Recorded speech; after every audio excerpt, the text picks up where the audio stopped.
Hello everybody, my name is Keith Marciniak. I've been a Pepper resident for 13 years. And with me today is Cece Doucette from Ashland, Massachusetts. Cece is a technology safety educator, and she's going to discuss today the dangers of Wi-Fi. Thank you for coming up to Pepperell. Well, thank you for having me. It's an honor to be here. Thank you for being here. This is great.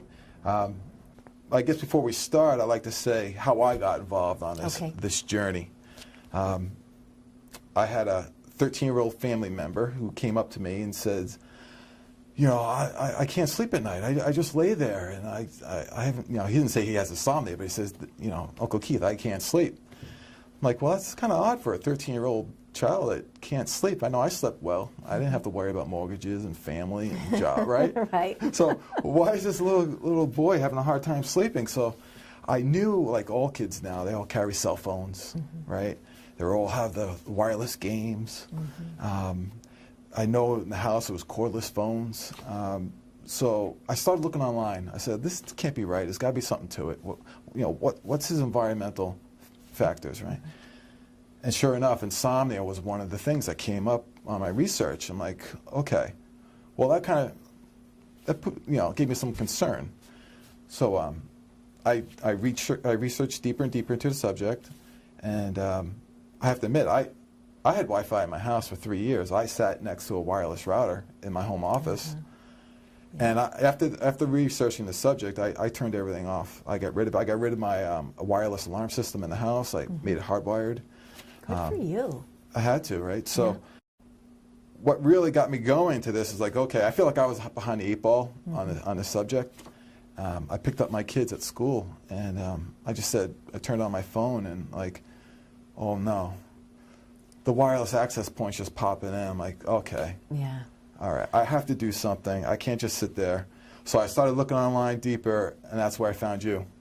Cece Doucette, Ashland, Massachusetts, and I was like, well, you're only 30 minutes away from me. I got to give you a call. I remember calling you, leaving a voicemail saying, Cece, please contact me. I'm not a psycho.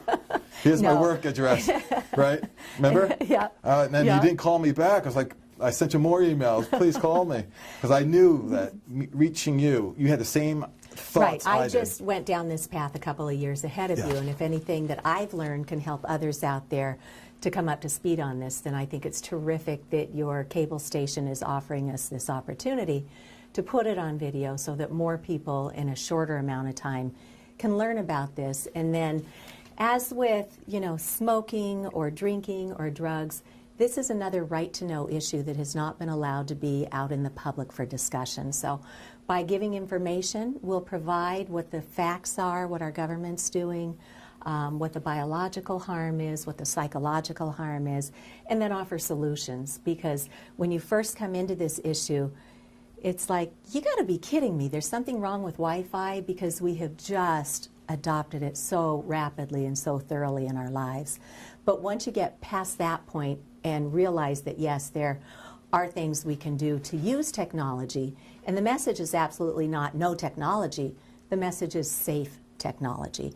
And there are simple changes we can all make and choices around convenience versus safety to decide what's right for me, what's right for my family. Yeah, right, and that's, so you were me 3 years ago. I was. Like, So wait a minute, this is everywhere. It must be tested. Yeah. So there must be some government looking out for us. That's exactly what it was. And when I found out there wasn't, I'm like, all right. I know. So I was at book group one night, and one of the gals that I have in book group is an electrical engineer, and she had said she was reading a book called Zapped, and it was written by a doctor who I think had developed a brain tumor at the same place where the cell phone was. And so that doctor did her research and wrote this book, Zapped, and my girlfriend mentioned it to us at book group. And I just kind of filed it away because it was book group and we were discussing a different book that night. But then it crossed my path again from another written source somewhere. And I thought, you know, if there's anything to this, I want to investigate, because I used to be the president of our local education foundation in Ashland. And for 8 years, I helped to run campaigns to get technology into our schools. Some of it was wireless technology.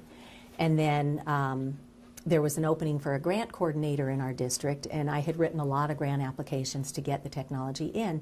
So I went to work directly for the schools as our grant coordinator.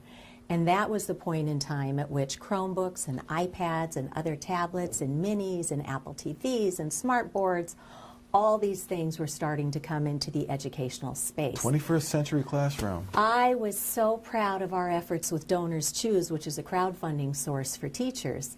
We hit the 100 mark. We got 100 projects funded through Donors Choose. Most of them were wireless devices. So knowing that I had brought this into our schools, I felt morally obligated to go investigate. And right around that time, I reached out to our technology director at school, and you know, he and I were friends. We'd worked together on all these campaigns, and I said, what do you know about potential harm from Wi-Fi? And he said, never heard of it, let me go check. So he comes back and says, I looked and the FCC says it's fine. And I went, oh, okay. That's what I get offered too. Everyone says, well, oh, it's fine. It's such low power. It's fine. So I continued to do my own independent research, and once you start looking, there's a ton of information out there.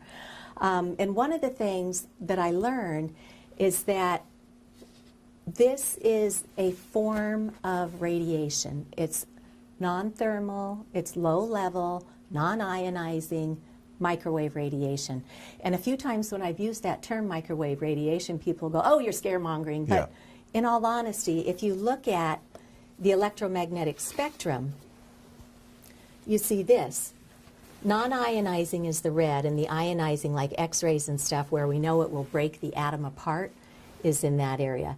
But when you look at the microwave spectrum, here's our microwave oven, but we've also got utility smart meters, radar, Wi-Fi, cell towers, cell phones, antennas, smart meters, you know, cordless phones, baby monitors, gaming devices. All of that is on the same spectrum of energy. So non-ionizing is it doesn't have enough energy to break that chemical bond, but right, but it does other things can to our vibrate body. The cell, can vibrate the atoms and change the structure.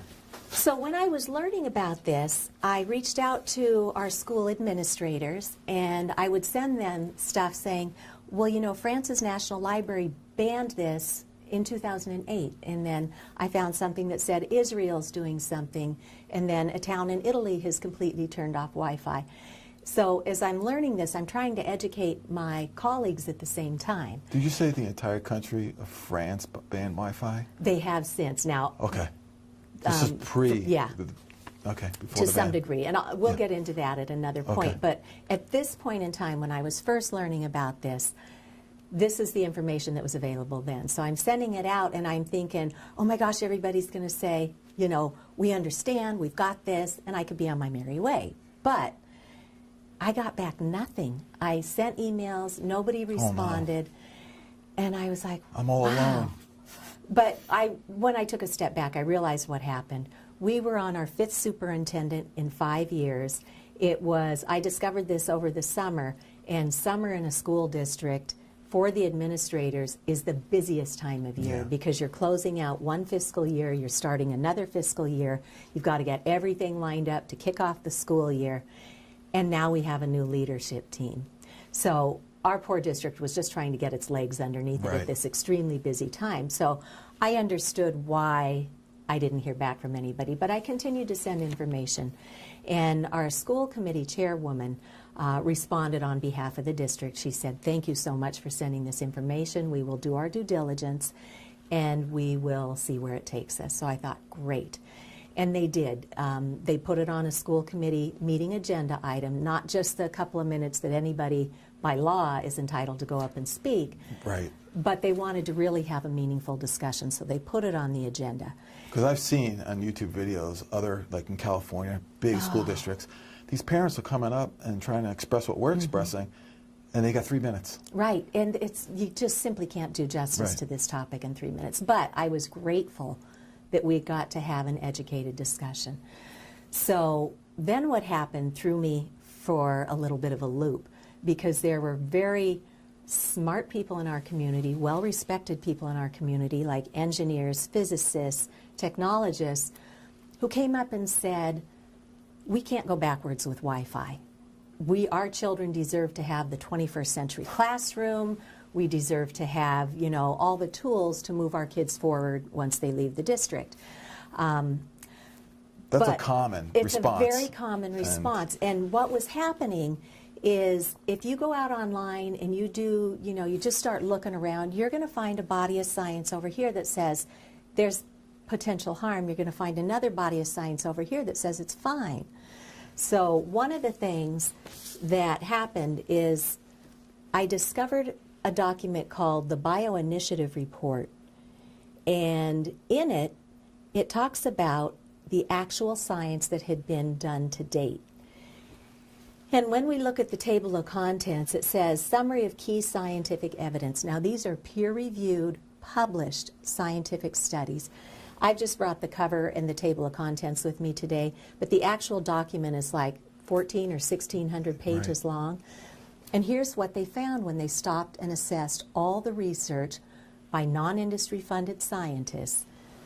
Evidence for damage to sperm and reproduction. That's the one that got me on my feet, because they took male human sperm, put it next to a laptop with the Wi-Fi antennas on, and it changed the DNA, it slowed the motility of the sperm, and it caused far fewer sperm to become viable in just 4 hours and everyone of microwave radiation exposure. Yeah, everyone puts them on a lap. I know. And, you know, gentlemen and boys are lucky. They get to reproduce sperm. Right. But every girl is born with all 30,000 eggs that she's ever going to have. And so what are we doing to our children and then the generation whose seeds are in there? And if you ask that question, nobody really knows. No, but there are these studies are starting to reveal. Right, with rats. Yeah, and so evidence that children are more vulnerable. So the science is showing that children are not just little adults. Their DNA is still forming, and this is interfering with the development of their DNA. It's interfering with their nervous system development, with their immune system development.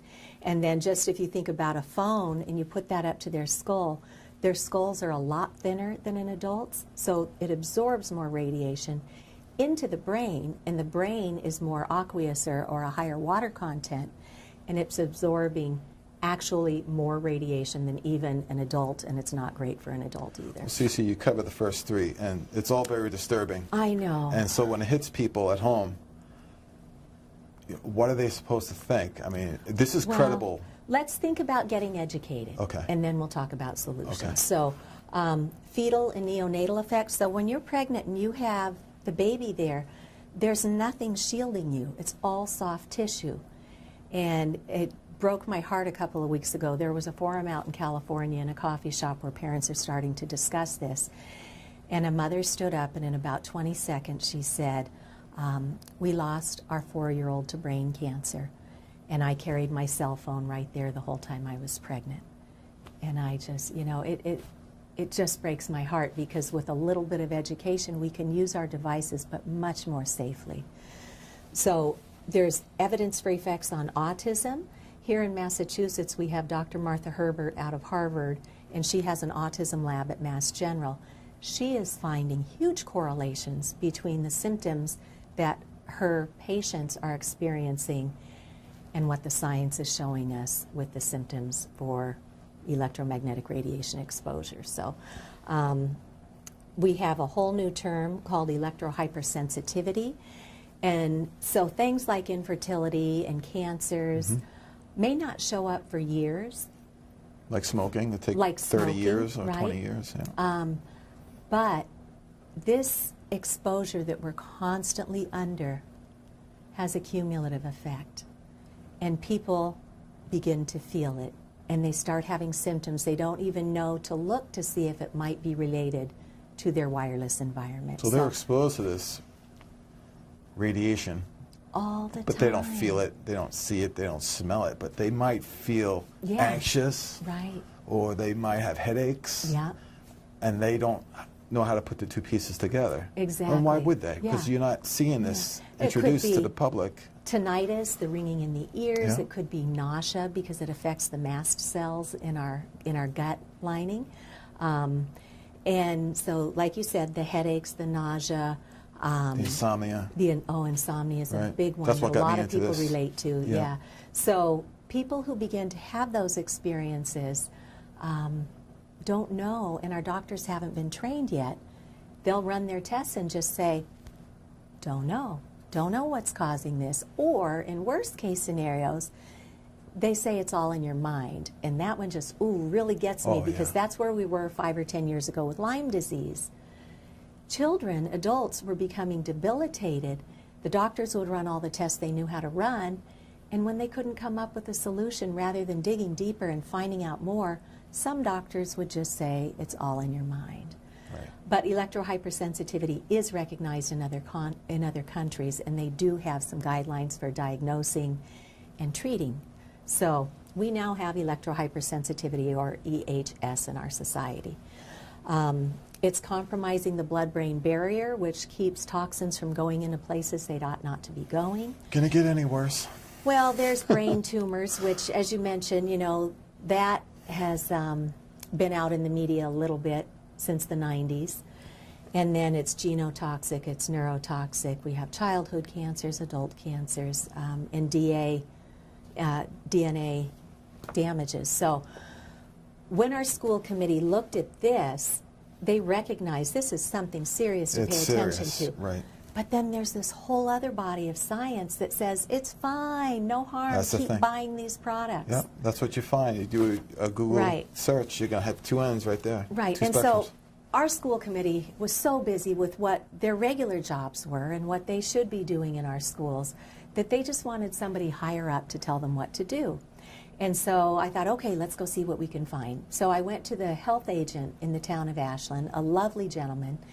And when I opened up the conversation, I said, do you know anything about potential health issues from wireless technology? And he said, well, I don't know about Wi-Fi, but back when the cell towers were coming into our town, we were wary, but unfortunately, the Telecommunications Act from the 90s has a clause in it that was put there by industry that says, if anybody claims harm from this, you can't sue. And I was like, well, what do you mean? Seriously, what do you mean? And he said, here at the municipal level, we have to follow what the state says, and the state has to follow the federal, and the federal ties into this Telecom Act. And I went, oh man, so that's not good. There's no communities around here. Like if Pepperell, if they want to put up a cell tower in Pepperell, can the community get together and say, no, we don't? There have been some communities. I know Wayland fought, and somebody pro bono lawyered up in their community and fought the telecom, and they didn't want the hassle, so they were able to keep them at bay to a certain degree. So there is a shot, but same thing in Framingham. It's frightening that they actually had that law passed. Yeah. It's like, and it is, and people simply don't know. They just know, oh, I don't get a good signal here. We'll get a new tower. I'll get a better signal, right? Yeah. But this gentleman in Ashland was kind enough to reach out to the Massachusetts Department of Public Health to see what they knew. And they really didn't know. They reached out to a colleague in Canada, and the colleague in Canada had something given to him that said, oh, it's fine. And they sent something back that said, even though the World Health Organization has classified this as a 2B possible human carcinogen, they said it's in the same category as pickled vegetables and coffee. Nothing to worry about. Right. So by that point, I'd heard that pickled vegetables and coffee thing before, and I knew where I found that information. So I went back and pulled down what is actually on the World Health Organization website that says a Class 2B possible human carcinogen. There's enough science to know that we need to be careful with this. We don't know the whole story yet. The science is still playing out, and they don't put things into those categories lightly. Right. So when the media spin or the industry spin says coffee and pickled vegetables, when you look at that, there is a contingency of the Asian population because of a certain kind of pickled vegetable they eat, when taken in excess, has actually caused cancer. Same thing with coffee. There are certain populations, when coffee was consumed in excess, it gave them a certain type of cancer. So they do belong as a 2B, possibly human carcinogen. Other 2Bs are also DDT. Yes. And lead. Yeah. So chloroform. So your thalidomide. Microwave radiation is the same category as DDT and lead. Right, and yet we have public safety sheets around those to make sure we're using these known toxins in a safe manner. but we don't have anything yet today around wireless technology. It sounds to me it's just technology just going so much faster than regulations. And it is, because the technology changes, but science takes years to play out. And when you think where we went from cell phones, which were 1G, to 2G, which allowed us to have a little bit of texting, to 3G, which allowed us to have, you know, cell phone texting, maybe some camera and a little bit of internet, up to 4G, where we now have full-blown internet. So our poor school committee, they're looking for somebody to tell them what to do. There wasn't anybody who could tell them. Our local municipality didn't know. Our state agency didn't know. But to their huge credit, they continued to investigate. And when they got to the point of reading the fine print that comes with every device that you buy, whether it's a laptop, a tablet, a cell phone, a PDA, a router, a printer, a baby monitor, a gaming device, in the fine print of every device, we do at least have a government standard that says you have to indicate what your tested levels are. So when you look into the fine print, and for example, I know Apple iPhones are really popular. In order to find that fine print now, you have to go into your phone, go into the settings. From the settings, you need to go into, let me see, I think you need to go into general, so settings, then general, then about, scroll down to legal. Within legal, look for RF exposure. That's radio frequency exposure, and that's what Wi-Fi radiation is. So when you go in there, just for the Apple, for example, it says, keep this at least 15 millimeters between the iPhone and the body. And so what they did when they tested these devices is they actually never tested it up against your head. They never tested it up against your breast and your bra, where a lot of people store them, or men stick them right in their chest pockets. That's not what our testing standards even are. It's some separation distance. If you exceed that distance, or have these things literally on you, you are exceeding the FCC guidelines. So, am I supposed to hold the phone about this far away? No. Yeah. Basically, use speakerphone. Use speakerphone. Right, because you can't. Yeah. You can't. But the irony is, Keith, in order to do what you just did, you're touching it. Oh, my hand's getting radiated. Yeah. Yeah. So you're every right. one of these devices. Right. Good so point. When our school committee saw this, they said, well, in the absence of a higher authority to advise us on what to do, why wouldn't we do what even the manufacturers are telling us to do?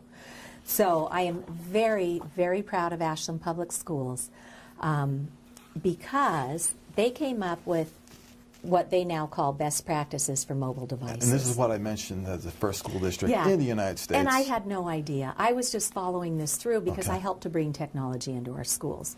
So they had read enough to know that you want to limit your Wi-Fi exposure.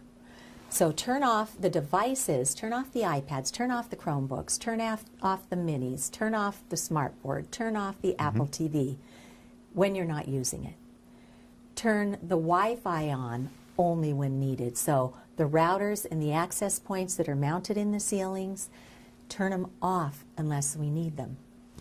Always place the mobile device on a solid surface. So like you said, we don't want to have our children or our teachers or our staff sitting there with a device resting on their body by their most sensitive reproductive organs.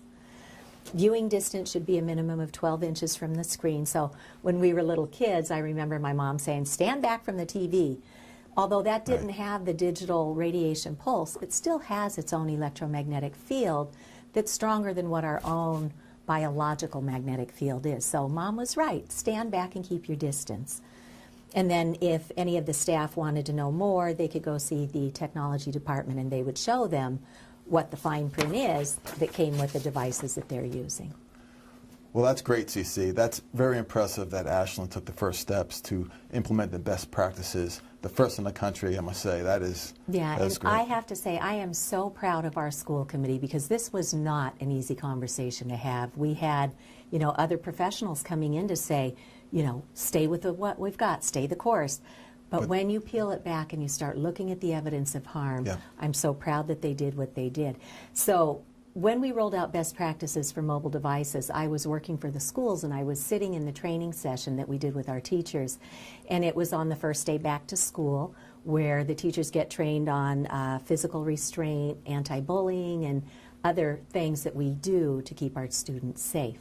And they put up a couple of slides about the best practices. And when I saw the draft, it said best practices for Wi-Fi safety. But what they rolled out was best practices for mobile device. And I was sitting there going, that's different.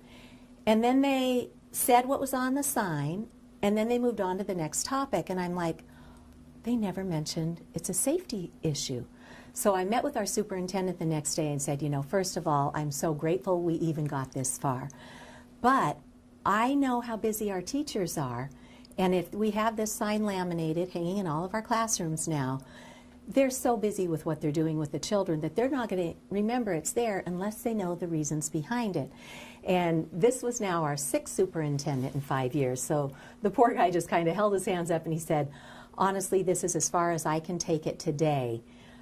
He said, but I will share with you that I did go back and meet with my children's schools. He lives in a different town. And he indicated that his children go to school in classrooms that don't have Wi-Fi on in front of the children. And I thought, okay, well, that tells me a couple of different things. One is he definitely understands there's an issue here.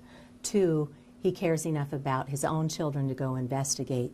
And 3, he's always telling us that Ashland's kids are his kids. So I trust that as he grows into his position, he will figure out a way to put safety first to make sure we're really protecting our kids in the schools. Because every scientist who does this research will tell you point blank, the only way to protect our children is to use hardwired technology, which, by the way, is a lot faster. It's a lot more reliable signal through a fiber optic to Ethernet cable. And then you just go shut off all the Wi-Fi antenna settings, and you're getting all the technology you need, but without this constant exposure of microwave radiation. Well, just to summarize, so we established that Wi-Fi is a dangerous environmental toxin. We established there is credible evidence, a Bioinitiative report 2012, 2007, and there's some other independent studies that we didn't mention, but they're out there. If you search for it, they're out there. And we discussed how you brought to the school and they weren't sure what to do with this information, but yet they are concerned. So they did what the manufacturer recommended and implemented the best practices, the first in the United States. So congratulations. Thank you. That was a big surprise. I didn't realize that. So we all know there's a risk around all of us, from children to employees to our families at home with our Wi-Fi routers. So I said to the superintendent, well, if you're not comfortable, opening this up again with the staff, can we at least tell the parents? And he just kind of went, I've taken it as far as we can today. So then I thought, how can we reach out to the community and really start educating other people? So you've gone as far as you can with your school committee.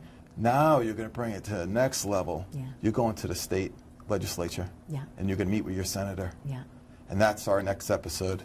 So thank you, Cece, for educating us today on Wi-Fi dangers. Thank you. Thank you for having me. Thank you. Take care.